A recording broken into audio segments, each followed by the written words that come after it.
Hi అండి, అదిగోండి బాదం చికెన్ ఎలా తయారు చేయాలో చేసి చూపిస్తాను చూడండి.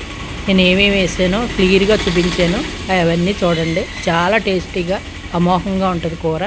కొంచెం కూర వేసుకుంటే అన్నం కడుపు నిండా తినొచ్చు. అలాగే మనం బిర్యానీలోకి లేకపోతే మన పులకాలో లేకపోతే చపాతీ పొరాటా వాటిలోకి చాలా బాగుంటుంది. చాలా టేస్టీ కూర అనమాట. అవిగండి జీడిపప్పు, బాదం పప్పు, కొబ్బరి, ధనియాలు, జీలకర్ర, లవంగాలు, యాలక్కాయలు, చెక్క అన్నీ కలిపి అల్లం వెల్లుల్లిపాయ వేసి పేస్ట్ చేసాను. ఆ పేస్టు కూరలోను మ్యాగ్నేట్ చేసేసుకుని ఉప్పు కారం పసుపు వేసేసి ఒక గంట వదిలేసి నీళ్లు పోయకుండా సిమ్లో పెట్టుకుని నూనె వేసేసి కరివేపాకు వేసేసి ఉల్లిపాయ ముక్కలు వేసి ఉల్లిపాయ ముక్క మగ్గిన తర్వాత ఇది అందులో వేసేసి మూత పెట్టేసి దాని గురించి వదిలేయాలి.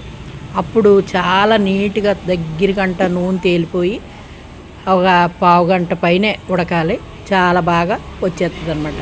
ఎంత బాగుంటుందో కూర చెప్పలేనండి. ఒక్కసారి ట్రై చేయండి, తెలుస్తుంది. టేస్ట్ అమోఘంగా ఉంటుంది.